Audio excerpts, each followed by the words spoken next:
नमस्ते दोस्तों, मेरा नाम नीलम विजय है और आप सबका हमारे चैनल सुविचार सप्रसंग हिंदी कहानियाँ में आप सभी का स्वागत है।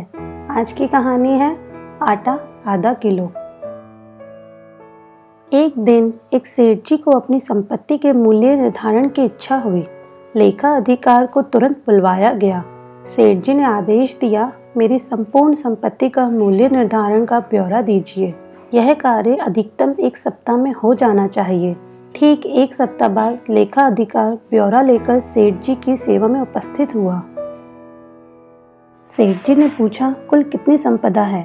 सेठ जी, मोटे तौर पर कहूँ तो आपकी 7 पीढ़ी बिना कुछ किए धैर्य आनंद से भोग सके इतनी संपदा है आपकी, बोला लेखा अधिकार। लेखा अधिकार के जाने के बाद सेठ जी चिंता में डूब गए। तो क्या मेरी 8वीं पीढ़ी भूखे मरेगी? वह रात दिन चिंता में रहने लगी। तनावग्रस्त रहते भूख भाग चुकी थी। कुछ ही दिनों में कृषिकाय हो गए। सेठानी जी द्वारा बार बार तनाव का कारण पूछने पर भी जवाब नहीं देते।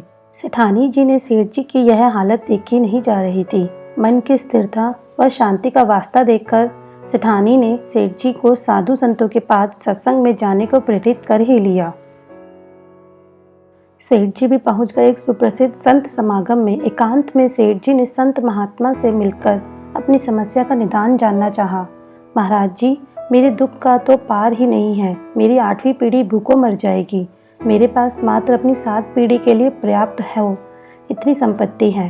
कृपया कोई उपाय बताए कि मेरे पास और संपत्ति आए और अगली पीढ़ियां भूखी न मरे।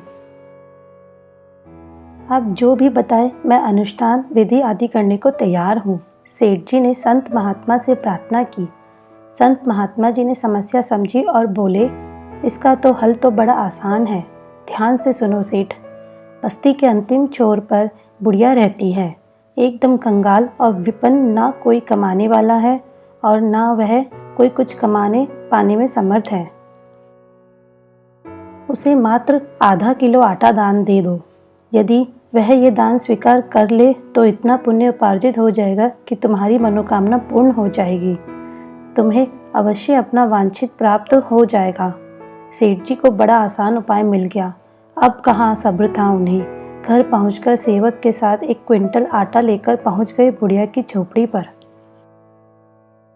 माता जी, मैं आपके लिए आटा लाया हूँ, इसे स्वीकार कीजिए। सेठ जी बोले, आटा तो मेरे पास है बेटा, मुझे नहीं चाहिए।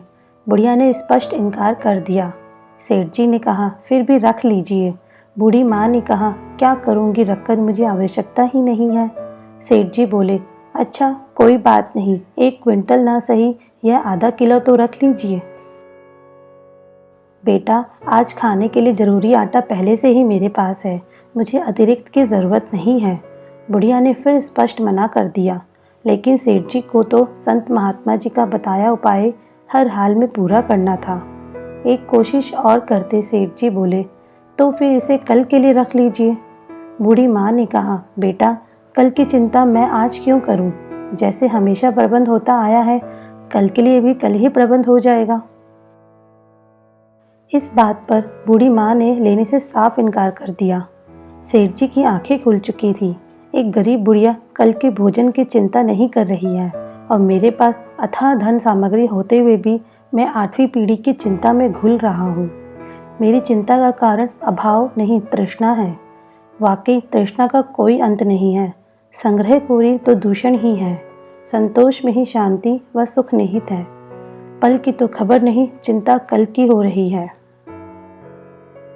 सदैव खुश रहिए, जो प्राप्त है वही पर्याप्त है। Please subscribe to the channel for Hindi kahaniyan and stories, and don't forget like, share and comments also. Thank you.